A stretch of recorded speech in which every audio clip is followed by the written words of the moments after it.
የተወለድኩት የትውልድ ሀገሬ በወሎ ክፍለ ሀገር ነው። በደቡብ ወሎ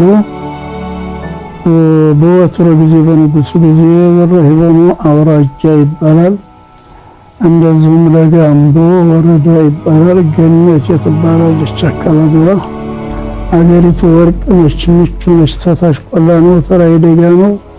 ለጥ ያለች ደስ ያለች ብርድ የሌላት ቅዝቃዜ የሌላት ሙቀት የሌላት። ተዚህ ስንሄድ እናድራለን። የሚያጅ ነገር አጓሩ እናድራለን። ተቤቱ ቀሄ ይመቃል።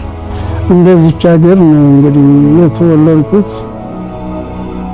ለዛሬ ማንነት የኋላ ታሪክ ወሳኝ ነው። ከጠንካራ ወላጅ አባት ከ7 ልጆች መሃል አራተኛ ሆኖ ያደጉበት ቤተሰብን ሙፍቲ ያስታውሳሉ። ወላሂ ቤተሰቦች እኔ ወርቅ ቤተሰቦች ናቸው። በእናቴ ባንድ ወገን መደጃዝማች እነፊ ተወራሪ የሚባል ሀገር የባለ መሬት ብዙ መሬት የያዙ ወና በአባቷ በኩል ደግሞ ወደ አህለል ቤት ይሄዳል። ወደ ሊጎጉሮ ወደ አህለል ቤቶች የሚባሉ ወደዛ ይገባሉ። በአባቴ ደግሞ በአባቱ ጎጃም ነኝ። ምርጦ ለማርያም የሚባል አካባቢ ወንጫ እዛ ነው።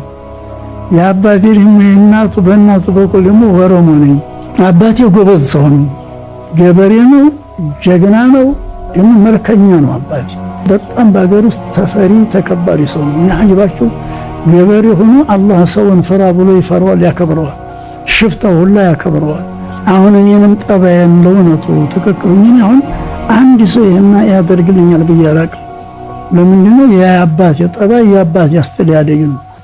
ደግሞ አዛኝ ነው። አባታችን አዛኝ ነው። ሴት ልጅ ተጣልታ ኮብላ ተሸሽጋ ትመጣም የሆነው ቢሆን እዛው ሆና ታስጠራለች እንጂ ደግሞ ባሏን ለሀርጎ በደላት ያሉ እንደሆነ ገበያ ምንድነው ተአዛ ለእሱ የሚደነው በዛው ነው እንጂ የሚሄደው ወደ ቤት አይመጣም። በጣም ተፈሪ ነው አባታችን። በጣም ጉበዝ ነው። እሱ እዛ አንድ ቤት ሁለት ቤት ነው ያለው። አንድ ቤት ሲቀመጥ እኛ ሌላው ቤት ነው የምንለው። ሆነ አባቴ አለበት ቦታ ሰው አያወራም። ስነ ስርዓት ነው፣ አደብ ነው። ሲበሉ ደግሞ ማዲ ሲበሉ እንግዲያም ተመጣ ወዲያ ዙረን እንቆማለን። ማዱ ተበልቶ እስቲበቃ የሹማምንት አደብ ነው። ተበልቶ እስቲበቃ ድረስ ወዲያ ዙረን እንዲያና እንዲዙረን እንቆማለን። በልተው ያበቁ ያወርሱናል። እንግዲህ ያ ነው ሽልማታቸው። እንደዚህ እኮ ነው የሚያድግ ነው። አሁን የኛ ልጆች ግን ዛሬ ምክር ሙሻወራ ነው ብለው እኛ ትተናል። ማን አባቴ ጎበዝ ገበሬ ነው፣ አላህ ይማርልኝ፣ አላህ ይማረው። እናቴም ጥሩ ሰው ነበረች። እናቴ ያናት ያሳደገችን በልጅነት የእናቴ የሞተችው እናቴያችንም እንደ ወላጅ እናት ነች። ትልቅ ወንድሜ ተወልዶ በ8 ዓመት ነው የተወለድኩት። አላኩል ያል 7 ልጆች አሉት አባቴ። እኔ አራተኛ ልጅ ነኝ።